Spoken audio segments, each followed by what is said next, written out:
ॐ तव कथामृतं तप्तजीवनं कविभिरीडितं कल्मषापहं श्रवणमंगलं श्रीमदाततं भुवि गृह्णन्ति ये भूरिदा जनाः। श्री श्री रामकृष्ण कथामृत प्रसंग तृतीय खंड पृष्ठ 66। श्रीरामकृष्ण श्यामपुकुर गृहरे अछंती। नरेंद्र डाक्तर सरकार श्याम बसु गिरीश प्रभृति भक्त उपस्थित अछंती। नरेंद्र मधुर कंठरे गीत गाउछंती। परकु पर केतोटी गीत शुणी ठाकुरे भावस्थ हेले। यह नीतिदिनिया घटना। नरेंद्र दक्षिणेश्वर को जीवा मात्रे ठाकुरे तांको गीत गाइबाकू कहूथिले। तांकर मधुर भाव विभोर संगीत रे ठाकुरे तत्क्षणात् समाधिमग्न हो जाउथिले। एथिपाई विशेष करी नरेंद्रंकर गीत ठाकुरंकर प्रिय थिला। श्रीरामकृष्ण डाक्तर को कहउछंती, लज्जा त्याग कर, ईश्वरंक नाम करिब, सेथिरे पुणी लज्जा कौन? लज्जा घृणा भय तीनोटी रहिबा उचित नुहे। अनेक समय भगवानଙ୍କର नाम କରିବାକୁ लज्जा संकोच आमମାନଙ୍କୁ बाधा दिए। भगवानଙ୍କ नाम करुछि, सेथिरे लोके मते कौन कहिबे, ए कथा मनरे आसीबा उचित नुहे। ठाकुरे कहउछंती, मु एते बड़ लोक, मु हरि हरि कहिल नाचिबी। बड़ लोक माने कथा शुणिले मते कौन कहिबे। एही लोकलज्जार भय जेपरी विशिष्ट लोकमानंकु ए विषय रे संकुचित करी रखिछि, भाव स्फुरित हेबाकू देउनाही। जदिबा डाक्तर महेंद्र सरकार जनाउछंती जे तांकर एही लोकलज्जा नाही, ठाकुरे कहउछंती तुमर ताहा खूब अछि। डाक्तर सरकार निजको जेतिकी बुझिछंती, ठाकुरे तांको आहुरी बेसी बुझिछंती। अन्य केही एकथा कहिले डाक्तर विरक्त होइथान्ते, किंतु से जानती ठाकुर समस्तंकर मंगल कामना करती। तांको कथारे कौनसी श्लेष नाही। ठाकुर गभीर तत्वज्ञानर कथा कहउछंती। देख, ज्ञान अज्ञानर पार हुओ, तेबे तांको जानी हुए से जे ज्ञान अज्ञानर पार। एते बड़ ज्ञानी स्वयं वशिष्ठदेव पुत्र शोकरे अधीर होई कांदिथिले। राम कहिले, भाई, जହାର ज्ञान अछि ताहार अज्ञान मध्य अछि, जହାର एक ज्ञान अछि ताहार अनेक ज्ञान मध्य अछि। एही कथाटी धारणा करिया बड़ कठिन। विचार करी तत्वर धारणा करिबाकू जाऊ, किंतु सेही धारणा जे अज्ञानर राज्यर भितरे से कथा भूली जाऊ। शास्त्र रे अछि, अत्र वेदा अवेदाः भवन्ति। वेद अवेद हो जाए, ज्ञान अज्ञान हो जाए। भगवान को संपर्क रे बुद्धि साहाय्य आमे माने जो धारणा करू ताहा ब्रह्मज्ञान नुहे। ब्रह्मज्ञान हेले बुझिबाकू हेबो से मनर वृत्ति को अतिक्रम करि जाइछि। भाषा रे जाको ज्ञान कहा जाए ताहा मनर विभिन्न प्रकारर वृत्तिर गोटिए गोटिए रूप। प्रकृत ब्रह्मज्ञान कौनसी वृत्तिर ज्ञान नुहे। मन जेतेबेले मन रहे नाही ताहा ब्रह्म स्वरूप हो जाए, सेतेबेले सेही अवस्था को ब्रह्मज्ञान होइछि बोली कहा जाए। ब्रह्मज्ञान हेबा माने ब्रह्म को जानिबा नुहे। जिए कहे जानिछि से ब्रह्म को जानि नाही। केन उपनिषद कहिछंती, यदि मन्यसे सुवेदेति तभ्रमे वापि नूनं त्वं वेत्थ ब्रह्मण रूपम। जदि मने कर तुमे ब्रह्म को भल करी जानिछ, ताले ब्रह्म संबंध रे अल्प ही जानिछ। ऋषि बालक ताहार तत्व बुझी कहउछंती, मु ब्रह्म को जानिछि से कथा कहू नाही, पुणी जानी नाही से कथा मध्य कहू नाही। मु अवश्य जानिछि, पुणी जानी नाही मध्य। जाने माने ब्रह्म को विषय करी जाने ताहा नुहे।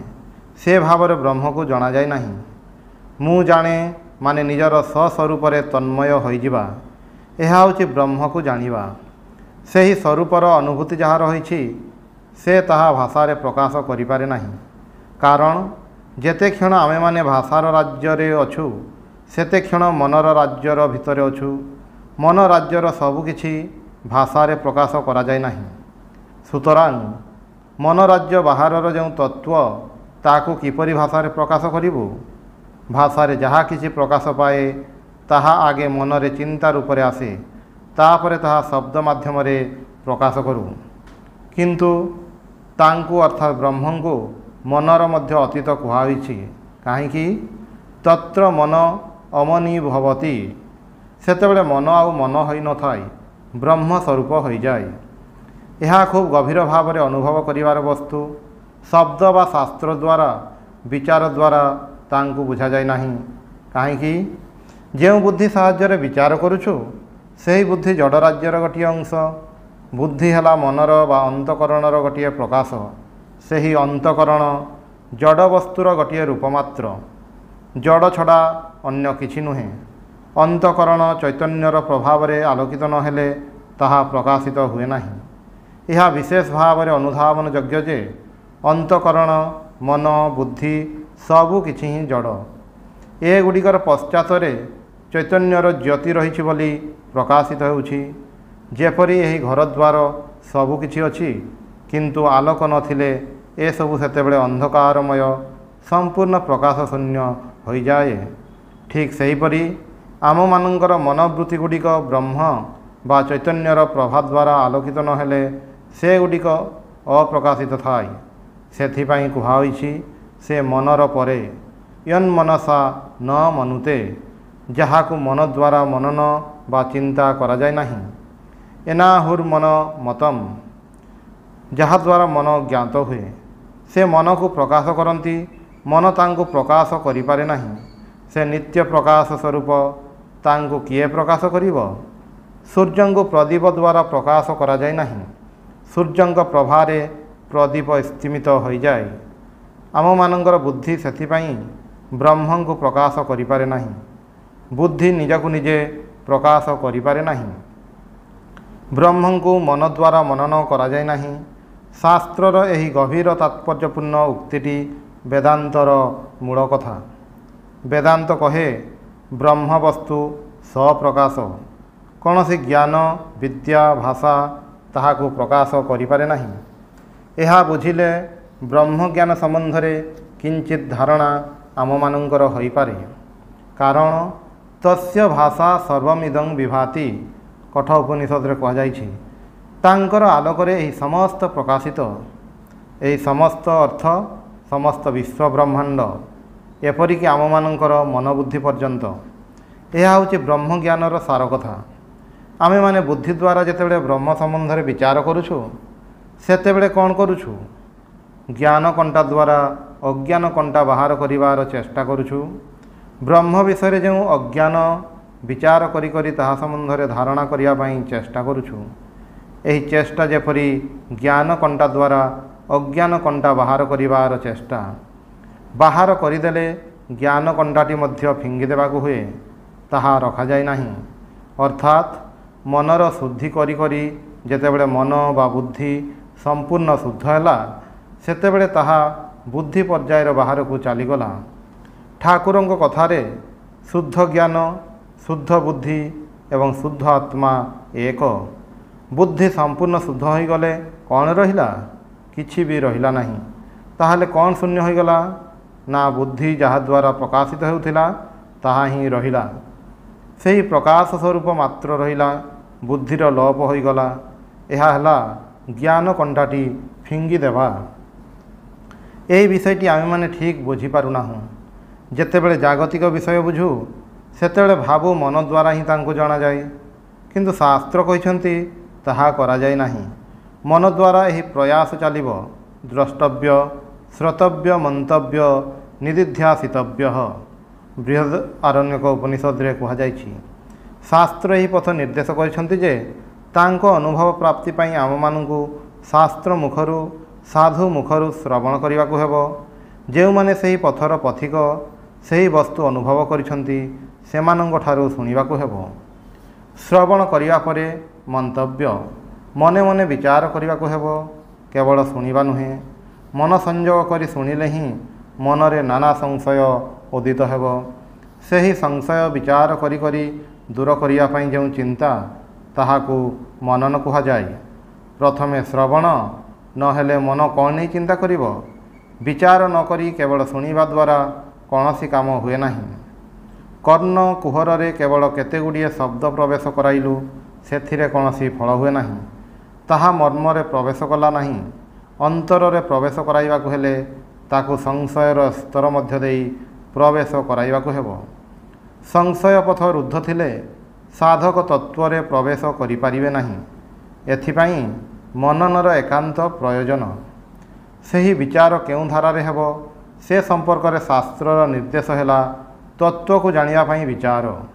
ବିଚାର ମାନେ ପାଣ୍ଡିତ୍ୟ ଦେଖାଇବା କିମ୍ବା ଅନ୍ୟର ଯୁକ୍ତି ଖଣ୍ଡନ ତାହା ନୁହେଁ। ଏଠାରେ ବିଚାର ଶବ୍ଦର ଅର୍ଥ ବାଦ। ବାଦ ମାନେ ତତ୍ତ୍ୱ ନିର୍ଣ୍ଣୟ ବା ପ୍ରତିଷ୍ଠା ପାଇଁ ଯେଉଁ ବିଚାର, ଏହା ବିଶେଷ ଭାବରେ ବୁଝିବାକୁ ହେବ। ତତ୍ତ୍ୱ ଅନୁଭବ କରିବା ପାଇଁ ଠାକୁରେ ବିଚାର କରିବାକୁ ଖୁବ୍ ଉତ୍ସାହିତ କରୁଥିଲେ।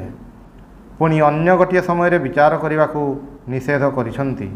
କାରଣ ବୁଦ୍ଧି ତତ୍ତ୍ୱର ନିର୍ଣ୍ଣାୟକ ନ ହୋଇ ତତ୍ତ୍ୱର ଆଚ୍ଛାଦକ ହୋଇଯାଏ। ଏହି ବୁଦ୍ଧି ମନୁଷ୍ୟକୁ ତତ୍ତ୍ୱରେ ପହଞ୍ଚାଇ ଦେଇପାରେ। ପୁଣି ଏହି ବୁଦ୍ଧି ହିଁ ତାକୁ ତତ୍ତ୍ୱରୁ ବଞ୍ଚିତ କରିପାରେ। ବୁଦ୍ଧି ସେତେବେଳେ ତତ୍ତ୍ୱ ଜିଜ୍ଞାସା ପାଇଁ ପ୍ରଯୁକ୍ତ ନ ହୋଇ ପାଣ୍ଡିତ୍ୟ ପ୍ରକାଶ ପାଇଁ ପ୍ରଯୁକ୍ତ ହୁଏ। ବୁଦ୍ଧିର କୌଶଳ କରିବାକୁ ଗଲେ ସେହି ବୁଦ୍ଧି ସାହାଯ୍ୟ ନ କରି ବିପରୀତ କାର୍ଯ୍ୟ କରି ବସେ, ମାର୍ଗର ବାଧକ ହୋଇ ଠିଆ ହୁଏ। ଠାକୁରେ ବିଶେଷ କରି ମାଷ୍ଟର ମହାଶୟଙ୍କୁ ବିଚାର କରିବାକୁ ବାରଣ କରିଥିଲେ। ଯଦି ବିଚାର କରିବାକୁ ଯାଇ ଠାକୁରଙ୍କ କଥାକୁ ନିଜର ପରି ବ୍ୟାଖ୍ୟା କରନ୍ତି, ହୁଏତ ଠାକୁରଙ୍କର ଏହି ଭୟ ଥିଲା। ସେ ଶ୍ରୀମଙ୍କ ମାଧ୍ୟମରେ ନିଜର ତତ୍ତ୍ୱ ବିଶୁଦ୍ଧ ଅବିକୃତ ରୂପରେ ପ୍ରକାଶ କରିବାକୁ ଚାହିଁଥିଲେ। ଅବଶ୍ୟ ତାଙ୍କର ଉଦ୍ଦେଶ୍ୟ ସେ ହିଁ ଜାଣନ୍ତି। ତେବେ ଏପରି ଜୋର କରି ଆଉ କାହାକୁ କହିଛନ୍ତି ବୋଲି ଶୁଣାଯାଏ ନାହିଁ। ମାଷ୍ଟର ମହାଶୟଙ୍କୁ ଠାକୁରେ ତ୍ରିବାର ସତ୍ୟ କରାଇ ନେଇଥିଲେ। ପାଣ୍ଡିତ୍ୟ ପାଇଁ ଯେଉଁ ବିଚାର, ଠାକୁରେ ତାହାର ତୀବ୍ର ନିନ୍ଦା କରିଛନ୍ତି। ଥରେ ପାର୍ଷଦଗଣଙ୍କ ମଧ୍ୟରେ ଖୁବ୍ ବିଚାର ଚାଲିଛି। ସେତେବେଳେ ଠାକୁରେ ଅନୁଭବ କଲେ ଏସବୁ କଥା କଟାକଟି ପାଇଁ ହେଉଛି। ସୁତରାଂ ସେ କହିଲେ, ଏସବୁ ଭଲ ଲାଗେ ନାହିଁ। ଉପନିଷଦରେ ଋଷି ତତ୍ତ୍ୱ ବ୍ୟାଖ୍ୟା କରୁଛନ୍ତି। ଗୋଟିଏ ଉଦାହରଣ ଦେଇ ବୁଝାଇଲେ। ଶିଷ୍ୟ ଆଉ ଥରେ କହିବାକୁ କହିଲେ। ସେ ଅନ୍ୟ ଦୃଷ୍ଟାନ୍ତ ଉପସ୍ଥାପନା କଲେ। ଶିଷ୍ୟ ପୁଣି ଥରେ ବୁଝାଇବାକୁ କହିଲେ। ଏହିପରି କେତେଥର ବ୍ୟାଖ୍ୟା କରିବା ପରେ ଋଷି କହିଲେ, ବତ୍ସ ଶ୍ରଦ୍ଧସ୍ୱ ଅର୍ଥାତ୍ ଶ୍ରଦ୍ଧା ସମ୍ପନ୍ନ ହୁଅ। କେବଳ ତର୍କ ବିଚାର ଦ୍ୱାରା ଏହି ଜ୍ଞାନ ଲାଭ କରାଯାଏ ନାହିଁ। ଆମମାନଙ୍କର ଜ୍ଞାନର ପରିଧି ଯେତିକି, ବିଚାର ସେତିକି ପ୍ରକାଶ କରେ, କିନ୍ତୁ ତାହାର ବାହାରକୁ ଯାଇପାରେ ନାହିଁ। ତାହାର ସୀମା ଏହି ଅନୁଭବର ପୂର୍ବ ପର୍ଯ୍ୟନ୍ତ। ଯେଉଁଠାରେ ବିଚାରର ଶେଷ, ସେଠାରେ ବସ୍ତୁର ଶୁଦ୍ଧ ପ୍ରକାଶ। ତାହାର ପୂର୍ବ ପର୍ଯ୍ୟନ୍ତ ମନର ଛାପ ମଧ୍ୟ ଦେଇ ମନର ରଙ୍ଗରେ ଅନୁରଞ୍ଜିତ ହୋଇ ତତ୍ତ୍ୱ ଆମମାନଙ୍କ ପାଖକୁ ଆସୁଛି, କିନ୍ତୁ ତାହାର ସ୍ୱରୂପ ସ୍ପଷ୍ଟ ପ୍ରକାଶିତ ହେଉନାହିଁ। ମନର ଆବରଣ ଭିତର ଦେଇ ଆସିଲେ ତତ୍ତ୍ୱ ପରିବର୍ତ୍ତିତ ହୋଇଯାଏ। ସେଥିପାଇଁ ଶାସ୍ତ୍ର କହିଛନ୍ତି, ମନକୁ ଶୁଦ୍ଧ କର। ତାହେଲେ ଉପାୟ କ'ଣ? ଶାସ୍ତ୍ର ଗୋଟିଏ ଜାଗାରେ କହୁଛନ୍ତି, ୟନ୍ମନସା ନ ମନୁତେ। ଅନ୍ୟ ଜାଗାରେ କହୁଛନ୍ତି, ମନସୈବେଦମ୍ ଆପ୍ତବ୍ୟମ୍। ଦୁଇଟି ବିରୋଧୀ କଥା। ଭଗବାନଙ୍କୁ ମନ ଦ୍ୱାରା ଚିନ୍ତା କରୁ, କାରଣ ମନ ଛଡ଼ା ତାଙ୍କୁ ଚିନ୍ତା କରିବାର ଅନ୍ୟ ଯନ୍ତ୍ର ନାହିଁ। କିନ୍ତୁ ଯେଉଁ ମନ ସାହାଯ୍ୟରେ ଜାଣିବାକୁ ଚେଷ୍ଟା କରୁଛୁ, ସେହି ମନଟି ଶୁଦ୍ଧ, ସମ୍ପୂର୍ଣ୍ଣ ସ୍ୱଚ୍ଛ ନ ହେବା ପର୍ଯ୍ୟନ୍ତ ଆବରଣ ରୂପ ହୋଇଥାଏ, ପ୍ରକାଶ ରୂପ ନୁହେଁ। ତତ୍ତ୍ୱକୁ ତାହାର ସ୍ୱରୂପରେ ପ୍ରକାଶ କରିପାରେ ନାହିଁ। ଯେପରି କାଚ ଭିତର ଦେଇ କୌଣସି ବସ୍ତୁ ଦେଖିଲେ କାଚର ଦଶଗୁଣ ଦ୍ୱାରା ସେହି ବସ୍ତୁ ପ୍ରଭାବିତ ହୋଇ ଆମମାନଙ୍କ ସାମ୍ନାକୁ ଆସେ। କୌଣସି ଜାଗାରେ କାଚ ଏପରି ଥାଏ ଯେ ଛୋଟ ବସ୍ତୁକୁ ବଡ଼ କରି, ବଡ଼ ବସ୍ତୁକୁ ଛୋଟ କରି ଦେଖାଏ କିମ୍ବା ବିକୃତ କରି ଦେଖାଏ। ଏସବୁ କାଚ ଯୋଗୁଁ ହୁଏ। ମନ ମଧ୍ୟ ଏହି କାଚ ପରି। ତା ଭିତର ଦେଇ ଆମେ ବସ୍ତୁକୁ ଦେଖୁଛେ। ଫଳରେ ମନର ବିକାର ବସ୍ତୁକୁ ବିକୃତ କରି ଆମମାନଙ୍କ ସାମ୍ନାରେ ଉପସ୍ଥିତ କରୁଛି। ଏଥିପାଇଁ ଶାସ୍ତ୍ର କହିଛନ୍ତି, ମନ ଦ୍ୱାରା ତାଙ୍କର ଅର୍ଥାତ୍ ଈଶ୍ୱରଙ୍କର ସ୍ୱରୂପ ପ୍ରକାଶ କରାଯାଏ ନାହିଁ। କିନ୍ତୁ ମନକୁ ବାଦ ଦେଇ ଅନ୍ୟ କିଛି କ'ଣ ଅଛି ଯାହାଦ୍ୱାରା ଆମେମାନେ ଅଗ୍ରସର ହୋଇପାରୁ? କିଛି ନାହିଁ। ସେଥିପାଇଁ ଶାସ୍ତ୍ର କହିଛନ୍ତି, ମନ ଦ୍ୱାରା ହିଁ ବସ୍ତୁ ଲାଭ କରିବାକୁ ହେବ। ତାହା କିପରି ସମ୍ଭବ? ଶାସ୍ତ୍ର କହୁଛନ୍ତି, ମନକୁ ଶୁଦ୍ଧ ସ୍ୱଚ୍ଛ ପବିତ୍ର କରି। ମନକୁ ଏଭଳି ଘଷା ମଜା ଶୋଧନ କରୁ କରୁ କ୍ରମଶଃ ମନର ଏପରି ଅବସ୍ଥା ହେବ ଯେ ତାହା ଆଉ ତତ୍ତ୍ୱକୁ ବିକୃତ କରିପାରିବ ନାହିଁ। ଠାକୁରେ କହୁଛନ୍ତି, ଉପାସକଙ୍କ ସଙ୍ଗରେ ଉପାସ୍ୟଙ୍କର କିପରି ବ୍ୟବଧାନ ଜାଣ? ଯେପରି ଗୋଟିଏ ଖୁବ୍ ପତଳା କାଚର ବ୍ୟବଧାନ। ମନେ ହୁଏ ଏଇମାତ୍ର ଛୁଇଁଲି। ଭାଷାଟି ଖୁବ୍ ସୁନ୍ଦର, କିନ୍ତୁ ଟିକିଏ ଗଭୀର ଭାବରେ ବୁଝିବାକୁ ହେବ। ଖୁବ୍ ସ୍ୱଚ୍ଛ କାଚ, କିନ୍ତୁ ଗୋଟିଏ ବ୍ୟବଧାନ ଥାଏ। ଯାହା ଭିତର ଦେଇ ବସ୍ତୁ ଦେଖୁଛି କିନ୍ତୁ ପ୍ରକାଶ କରିପାରୁନାହିଁ, ସ୍ପର୍ଶ କରିପାରୁନାହିଁ, ଅର୍ଥାତ୍ ସାକ୍ଷାତ ଭାବରେ ଉପଲବ୍ଧି କରିପାରୁନାହିଁ। ମନ ରୂପକ ଯନ୍ତ୍ର ସାହାଯ୍ୟରେ ଉପଲବ୍ଧି କରୁଛୁ। ଫଳରେ ଯନ୍ତ୍ରର ଦୋଷରୁ ସେହି ବସ୍ତୁ ଦୂଷିତ ହେଉଛି। ଅତଏବ ଏହି ମନକୁ ଶୁଦ୍ଧ କରି ଏପରି ଅବସ୍ଥାକୁ ନେଇଯିବାକୁ ହେବ ଯେତେବେଳେ ତାହା ଆଉ ମନ ହୋଇ ରହିବ ନାହିଁ। ମନ ଭିତରେ ଯେତେବେଳେ ସେହି ପ୍ରକାଶ ସ୍ୱରୂପ ପରମ ତତ୍ତ୍ୱ ଥାଏ, ସେତେବେଳେ ମନ ଅମନ ହୋଇଯାଏ। ସେ ସ୍ୱପ୍ରକାଶ। ମନ ତାଙ୍କୁ ପ୍ରକାଶ କରିପାରେ ନାହିଁ, କେବଳ ଆବୃତ କରି ରଖେ। ମନ ଶୁଦ୍ଧ ହେଲେ ସେହି ଆବରଣ ଚାଲିଯାଏ। ସେତେବେଳେ କେବଳ ସେ ହିଁ ରୁହନ୍ତି। ଏହି କାରଣରୁ ଶାସ୍ତ୍ର କହିଛନ୍ତି, ମନ ସାହାଯ୍ୟରେ ମନକୁ ଶୁଦ୍ଧ କରି ତାଙ୍କୁ ଜାଣିବାକୁ ହୁଏ। ମନ ଯେତେବେଳେ ଯନ୍ତ୍ର ରୂପରେ ବ୍ୟବହୃତ ହେଉଛି, ସେତେକ୍ଷଣ ପର୍ଯ୍ୟନ୍ତ ସେ ସେହି ଯନ୍ତ୍ରର ପଛରେ ଥାନ୍ତି। ମନକୁ ଅତିକ୍ରମ କରିବାର ସାଧ୍ୟ ଆମର ନାହିଁ। ପ୍ରଖର ବୁଦ୍ଧି, ପାଣ୍ଡିତ୍ୟ ସବୁକିଛି ସୀମା ଭିତରେ କାର୍ଯ୍ୟ କରେ। ମନକୁ ଶୁଦ୍ଧ କରିବା ମାନେ ବୁଦ୍ଧିକୁ ପ୍ରଖର କରିବା ନୁହେଁ, ତାହାର ଅପବିତ୍ରତା ଦୂର କରିବା। ଶୁଦ୍ଧ ପବିତ୍ର ହେଲେ ମନ ହିଁ ବ୍ରହ୍ମ ସ୍ୱରୂପ ହୋଇଯିବ। ଏହା ହେଉଛି ବ୍ରହ୍ମଜ୍ଞାନ। ସୁତରାଂ ମନ ବୁଦ୍ଧି ରୂପକ ଜ୍ଞାନକଣ୍ଟା ଯେତେକ୍ଷଣ ଅପସାରିତ ନ ହେଉଛି, ସେତେକ୍ଷଣ ବସ୍ତୁ ନିର୍ଗୁଣ ହୋଇନାହିଁ, ତତ୍ତ୍ୱ ସାକ୍ଷାତକାର ହୋଇନାହିଁ। ଏହା ଅନୁଶୀଳନ କରିବାକୁ ହେବ। ଓଂ ନିରଞ୍ଜନଂ ନିତ୍ୟମନନ୍ତରୂପଂ ଭକ୍ତାନୁକମ୍ପାଧିତବିଗ୍ରହଂ ବୈ ଈଶାବତାରଂ ପରମେଶମିଡ୍ୟଂ तं ରାମକୃଷ୍ଣଂ ଶିରସା ନମାମି।